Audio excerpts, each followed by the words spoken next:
भरोसा, ये शब्द जितना सरल लगता है उतना ही कठिन है जीना, क्योंकि भरोसा तब आसान होता है जब सब कुछ ठीक चल रहा हो, पर असली भरोसा तब मापा जाता है जब चारों तरफ अंधेरा हो और भीतर कोई आवाज कहे अब कुछ नहीं बचेगा। यही वो क्षण होता है जहां इंसान की आस्था की असली परीक्षा होती है। भगवान उस वक्त आपके सामने नहीं आते, वो देखते हैं कि क्या आप बिना दिखे उन पर विश्वास रख सकते हैं। ईश्वर की व्यवस्था कोई तेज हवा नहीं है जो तुरंत बहकर सब बदल दे। वो तो एक मौन लहर है जो गहराई में चल रही होती है, आपके जीवन के हर कोने में कुछ न कुछ साध रही होती है। आप सोचते हैं कुछ नहीं हो रहा, पर ईश्वर तब भी काम कर रहे होते हैं। बस समस्या ये है कि इंसान परिणाम देखे बिना भरोसा नहीं करता। वो चाहता है कि भगवान उसके हिसाब से चले, लेकिन क्या भगवान कभी किसी की घड़ी से चल सकते हैं? वो समय के स्वामी हैं। उनका हर कदम नियति के धागों से जुड़ा है। आपका आज का दुख कल की कोई योजना तैयार कर रहा है, पर मनुष्य चाहता है कि फल अभी मिले, संतोष तुरंत मिले, परिणाम उसकी इच्छा के अनुसार आए। और जब ऐसा नहीं होता तो वह कह देता है भगवान मेरी सुनते नहीं। नहीं, भगवान आपकी हर बात सुनते हैं, बस वे आपकी सुविधा नहीं आपके उत्थान के लिए काम करते हैं। कभी जो विलंब आपको सजा लगता है वही आपकी सुरक्षा होती है। कभी जो रुकावट आपको अन्याय लगती है वही भविष्य की तैयारी होती है। ईश्वर की व्यवस्था देर से नहीं आती, वो तब आती है जब समय परिपक्व हो चुका हो।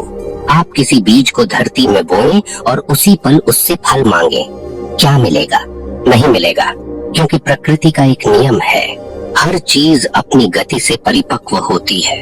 ईश्वर की व्यवस्था भी प्रकृति की लय में चलती है। आपका कर्म, आपका मनोभाव, आपकी परीक्षा, ये सब उस समय का हिस्सा है।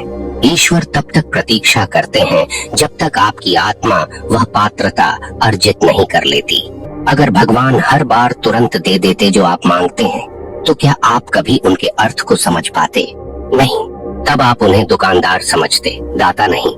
भरोसा तब टूटता है जब इंसान समझ नहीं पाता कि भगवान क्यों नहीं दे रहे, पर जिसने यह समझ लिया कि वो देरी नहीं कर रहे, बस सही पल बना रहे हैं, उसका जीवन शांत हो जाता है। कई बार आपकी प्रार्थना तुरंत पूरी नहीं होती, क्योंकि ईश्वर जानते हैं अभी वो चीज आपके लिए वरदान नहीं, भ्रम है। आप जिसे पाने की जिद कर रहे हैं वो शायद आने वाले कल में आपके आंसू की वजह बन जाए। इसलिए भगवान रोकते हैं, और रोकना भी एक प्रकार की कृपा है। जो रुकावट को श्राप समझता है वो अधीर है, जो रुकावट में अर्थ देखता है वो भक्त है। एक बार श्री कृष्ण ने अर्जुन से कहा था, समय से पहले कुछ भी पाना उसका मूल्य खो देना है, क्योंकि समय से पहले मिलने वाली चीज आपके भीतर की तैयारी से बड़ी होती है। और जो मनुष्य तैयारी से पहले पा लेता है वो या तो उसे खो देता है या उसके भीतर अहंकार जन्म लेता है। इसलिए भगवान देते तो हैं, पर तब जब आप भीतर से स्थिर हो जाते हैं। आपने देखा होगा जब समुद्र शांत होता है तभी चांद का प्रतिबिंब साफ दिखता है। वैसे ही जब मन शांत होता है तभी ईश्वर की व्यवस्था दिखाई देती है। आपका अधैर्य उस प्रतिबिंब को धुंधला कर देता है। फिर आप सोचते हैं भगवान मौन है, जबकि मौन में ही तो वो बोल रहे होते हैं। भरोसा रखना आसान नहीं है, पर अगर आप सच्चे हैं तो एक बात याद रखिए, ईश्वर कभी अपनी योजना आधी नहीं छोड़ते। अगर उन्होंने आपको किसी राह पर भेजा है तो मंजिल तक पहुंचाने की जिम्मेदारी भी उन्हीं की है। आप बस धैर्य रखिए, क्योंकि भरोसा वो अग्नि है जिसमें आपकी कमजोरी झलकर शक्ति बनती है। कभी कभी जो लोग, जो अवसर, जो रास्ते आपसे दूर जा रहे हैं वो दरअसल भगवान की व्यवस्था का ही हिस्सा होते हैं। वो आपके जीवन से कुछ निकाल रहे हैं ताकि कुछ और श्रेष्ठ उसके स्थान पर आ सके। और जब वो श्रेष्ठ चीज आती है तब आप समझते हैं अगर वो पुराना नहीं गया होता तो ये नया कभी नहीं आता। इसलिए अधीर मत बनिए, ईश्वर के समय को समझिए, उनकी योजना को महसूस कीजिए, क्योंकि जो व्यक्ति भगवान की गति को समझ गया उसके लिए देरी का अर्थ भी दया बन जाता है। अगर आपको भी लगता है कि भगवान देर नहीं करते, बस सही समय पर देते हैं, तो कमेंट में लिखें, मैं भगवान की व्यवस्था पर भरोसा रखता हूँ। मित्रों, कभी ध्यान से देखिए, जीवन में जो कुछ भी घटा है, चाहे वो कितना ही अनचाहा क्यों न लगा हो, वो किसी न किसी बड़े कारण की भूमिका रहा है। कोई व्यक्ति गया तो शांति आई, कोई अवसर छूटा तो समझ आई, कोई दुख आया तो भीतर की आंख खुली। यह सब संयोग नहीं, व्यवस्था है। बस अंतर इतना है कि ईश्वर काम चुपचाप करते हैं, वो कोई घोषणा नहीं करते। हम चाहते हैं कि उनकी योजना हमारे हिसाब से चले, लेकिन उनका हिसाब हमारी सीमाओं से परे है। उनकी व्यवस्था दूर तक देखती है, जहाँ तक आपकी सोच नहीं पहुँच सकती। आप कहते हैं, प्रभु मेरे लिए रास्ता बना दो, और वो जवाब देते हैं, पहले तू अपने भीतर का कोहरा हटा ले, क्योंकि जब मन साफ होता है रास्ते अपने आप दिखने लगते हैं। कभी ये मत सोचना कि भगवान निष्क्रिय हैं, वे बस उतने ही सक्रिय हैं जितना आपका विश्वास जीवित है। जैसे ही आप भरोसा खोते हैं, व्यवस्था धीमी लगने लगती है, और जैसे ही आप शांत होकर कहते हैं, जो होगा भगवान की इच्छा से होगा, आप महसूस करेंगे कि चीजें धीरे धीरे अपने स्थान पर आने लगी हैं, क्योंकि उस क्षण आप प्रतिरोध छोड़ देते हैं। भरोसा दरअसल प्रतिरोध की अनुपस्थिति है, लेकिन मनुष्य को ये समझने में समय लगता है। वो भगवान से नहीं, परिणाम से प्रेम करता है, इसलिए जब परिणाम नहीं मिलता तो उसका विश्वास हिल जाता है।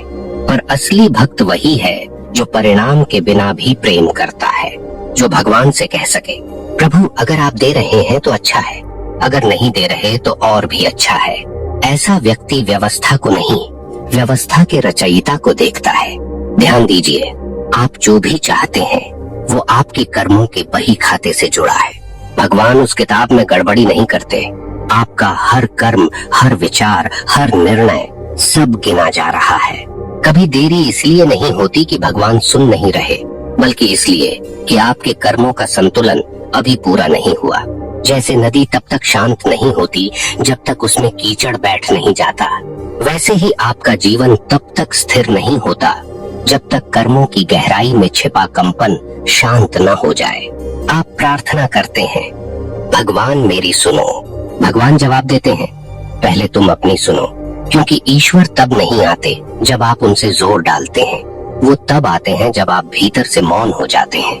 मौन ही वो द्वार है जहाँ से उनकी व्यवस्था प्रवेश करती है, और उस मौन में एक संदेश होता है, मुझ पर भरोसा रखो, मैं देख रहा हूँ, बस प्रतीक्षा करो। आपको पता है सबसे बड़ा दुर्भाग्य क्या है? जब इंसान ईश्वर पर भरोसा करने से पहले ही हार मान लेता है। वो कहता है, मैंने बहुत प्रार्थना की, कुछ नहीं हुआ। लेकिन क्या उसने विश्वास के साथ की, या सिर्फ परिणाम के लिए? भगवान को आपकी आवाज नहीं चाहिए, उन्हें आपका समर्पण चाहिए, और समर्पण वही कर सकता है जिसे भरोसा है कि सामने वाला कभी धोखा नहीं देगा। अगर आप इतिहास में देखें, हर महान व्यक्ति के जीवन में एक समय ऐसा आया है जब सब कुछ रुक गया था। कृष्ण ने भी कुरुक्षेत्र में देर की थी, राम ने भी वनवास में प्रतीक्षा की थी, मीरा ने भी विष पीने के बाद मुस्कुराया था। क्यों? क्योंकि उन्हें पता था भगवान की व्यवस्था कभी अन्याय नहीं करती। देरी केवल तैयारी है, दंड नहीं। आपके जीवन में जो विलंब है वो दरअसल आपकी आत्मा को मजबूत करने का साधन है। भगवान आपको वह नहीं देते जो आप चाहते हैं, वे वह देते हैं जो आपके लिए आवश्यक है। और जो यह समझ लेता है वह शिकायत करना बंद कर देता है। उसकी जुबान से केवल एक वाक्य निकलता है, प्रभु मुझे आप पर भरोसा है। देखिए, कभी कभी जीवन ऐसा प्रतीत होगा जैसे सब गड़बड़ हो गया है, पर पीछे मुड़कर देखेंगे तो समझ आएगा वही गड़बड़ी आपको सही जगह पहुंचा रही थी। भगवान किसी से गलती नहीं करते, उनकी हर चूक में भी उद्देश्य छिपा होता है। बस हमारी दृष्टि सीमित है। आपको बस इतना करना है, अपनी दृष्टि को सीमाओं से मुक्त कर देना, वो भरोसा पैदा करना जो परिस्थिति पर नहीं, परमात्मा पर टिका हो। फिर चाहे परिस्थिति कितनी भी कठोर हो, आपके भीतर शांति बनी रहती है। याद रखिए, भरोसा कभी प्राप्ति के लिए नहीं होता, भरोसा स्वीकार के लिए होता है। जो स्वीकार कर लेता है वही शांत होता है। जो भरोसे में जीता है वो नियति से ऊपर उठ जाता है, क्योंकि उसके भीतर एक स्थायी वाक्य गूंजता रहता है, जो हो रहा है वही होना चाहिए। क्योंकि भगवान की व्यवस्था मुझसे ज्यादा जानती है कि मुझे कब, क्या और कैसे चाहिए। और जब ये वाक्य भीतर सच्चाई बन जाता है तो जीवन से डर मिट जाता है। तब असफलता भी मुस्कान बन जाती है और देरी भी प्रसाद। भरोसे में जीना मतलब खुद को भगवान के हाथों में छोड़ देना। और जब आप खुद को छोड़ देते हैं तब भगवान आपको थाम लेते हैं। कभी सोचिए, अगर हर चीज आपकी इच्छा के अनुसार होती तो क्या आपको भगवान की जरूरत महसूस होती? नहीं होती। फिर तो जीवन केवल एक अहंकार का खेल बन जाता। भगवान इसी भ्रम को तोड़ते हैं। वे आपकी योजनाएं इसलिए नहीं बिगाड़ते कि वे आपसे नाराज हैं, बल्कि इसलिए कि वे चाहते हैं कि आप समझें, जीवन तुम्हारे हिसाब से नहीं, तुम्हारे हित के हिसाब से चलता है। जो व्यक्ति भरोसे के साथ चलता है वो जानता है कि देर भी दैवीय है, क्योंकि जब भगवान किसी चीज को रोकते हैं वो दरअसल किसी बड़ी चीज की जगह बना रहे होते हैं। पर हम उस ठहराव में संघर्ष करने लगते हैं। हम चाहते हैं कि परिस्थिति जल्दी बदल जाए, पर भगवान चाहते हैं कि हमारा दृष्टिकोण बदल जाए, क्योंकि दृष्टिकोण बदल गया तो पूरी जिंदगी बदल जाएगी। आपको याद रखना होगा, ईश्वर कोई ठेकेदार नहीं जो ऑर्डर लेकर समय पर डिलीवरी करे।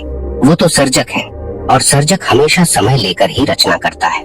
जैसे चित्रकार धीरे धीरे रंग भरता है, वैसे ही भगवान भी आपके जीवन के कैनवास पर सावधानी से रेखाएं खींचते हैं। कभी नीला रंग घना करते हैं, कभी कोई रेखा मिटा देते हैं, क्योंकि उन्हें पूरी तस्वीर देखनी है। आप सिर्फ एक कोना देख रहे हैं। तो जब भी जिंदगी ठहरी हुई लगे, सोचिए, शायद भगवान इस वक्त कोई रेखा सुधार रहे हैं, आपसे कुछ छीन नहीं रहे, आपके चित्र को परिपूर्ण बना रहे हैं। भगवान की व्यवस्था का अर्थ समझिए। वो कोई चमत्कार नहीं जो आसमान से टपकता है। वो एक क्रम है जो आपके कर्मों, आपके धैर्य, आपके भावों के साथ जुड़ा हुआ है। जो कर्म से भागता है वो उस व्यवस्था से दूर हो जाता है, और जो कर्म करता हुआ भी भीतर से शांत रहता है वो उस व्यवस्था में विलीन हो जाता है। यही सच्चा समर्पण है। कभी ऐसा भी होगा कि आपका सब कुछ टूटता दिखाई देगा, रिश्ते, योजनाएं, आशाएं, और आप सोचेंगे अब क्या बचा। पर समय गुजरने के बाद आप देखेंगे जो कुछ टूटा उसने भीतर कुछ नया बना दिया। कभी कभी भगवान बाहर से आपकी नींव तोड़ते हैं ताकि भीतर से आपका मंदिर बन सके। जो इस सत्य को पहचान लेता है वो परिस्थितियों से नहीं डरता, क्योंकि उसे मालूम है जो गिर रहा है वो ईश्वर की योजना में आवश्यक है। आप देखिए, जब कोई संगीतकार वाद्य यंत्र को सुर में लाता है तो पहले उसकी तारों को कसता है। वो कसावट, वो तनाव, वही तो संगीत का आधार है। अगर वो कसावट न हो तो स्वर भी नहीं होगा। भगवान भी जब आपको कसते हैं तो इसलिए नहीं कि वो आपको तोड़ना चाहते हैं, बल्कि इसलिए कि वो आपके भीतर से स्वर निकालना चाहते हैं। और जब वो स्वर निकलता है तब जीवन गूंज उठता है भक्ति की मधुरता से। इसलिए जब कठिनाइयां आए तो भागिए मत, झुकिए मत, समझिए, क्योंकि जो समझ गया वो मुक्त हो गया। वो जान गया कि हर परिस्थिति, हर व्यक्ति, हर अनुभव भगवान की व्यवस्था का ही हिस्सा है। आप केवल अपने हिस्से की भूमिका निभाइए, बाकी ईश्वर संभाल लेंगे। क्योंकि जब आप सच्चे भाव से कहते हैं प्रभु मैं आपके हवाले, तब ईश्वर कहते हैं अब मैं तेरे हवाले नहीं, तू मेरे हवाले। और यही तो है पूर्ण भरोसा, जहाँ आप भगवान को नहीं ढूंढते बल्कि खुद को भगवान में ढूंढने लगते हैं। भरोसे में एक अजीब सी शक्ति होती है। वो आपको गिरते हुए भी थाम लेती है, रोते हुए भी मुस्कुराना सिखाती है, और खोकर भी पूर्णता का एहसास कराती है। क्योंकि भरोसा वो दर्पण है जिसमें आपको अपनी झलक नहीं, भगवान की झलक दिखती है। और जब वो झलक मिल जाती है तो फिर प्रश्न नहीं रहते, बस शांति रह जाती है। तो आज से जब भी जीवन देर करे, जब भी चीजें आपके हिसाब से न चलें, तो अपने मन में बस एक वाक्य कहिए, शायद भगवान की व्यवस्था रास्ते में है और वो समय से पहले कभी नहीं आती। बस उस भरोसे को जगा दीजिए जो हर तूफान में आपको स्थिर रखेगा, क्योंकि ईश्वर का समय हमेशा पवित्र होता है। और जब वो पल आता है तो सारा अंधकार एक ही क्षण में प्रकाश में बदल जाता है। आप विश्वास रखिए, भगवान की व्यवस्था देर से नहीं, पूर्ण समय पर पहुंचती है। आपका धैर्य, आपकी निष्ठा, आपकी प्रतीक्षा सब गिने जा रहे हैं। और जब वो क्षण आएगा, आपके भीतर केवल एक वाक्य गूंजेगा, प्रभु आपने कभी देर नहीं की, मैं ही अधीर था। तो मेरे प्रिय साथियों, अगर आज ये वाक्य आपके दिल में उतर गया हो तो बस इसे याद रखिए, भरोसा रखो, क्योंकि भगवान की व्यवस्था कभी गलती नहीं करती। जब आप थक जाएं तब भी भरोसा रखो, जब कुछ समझ ना आए तब भी भरोसा रखो, क्योंकि जब भरोसा टूटा नहीं तब तक हार हुई ही नहीं। वीडियो को लाइक करें अगर इस संदेश ने आपके दिल को छुआ, और कमेंट में सिर्फ इतना लिखें, मैं ईश्वर की व्यवस्था पर अटल भरोसा रखता हूँ। यही संदेश, यही शक्ति और यही सत्य भक्ति के मार्ग की ओर से आपके जीवन में शांति और विश्वास का दीप जलाए रखे। धन्यवाद दोस्तों।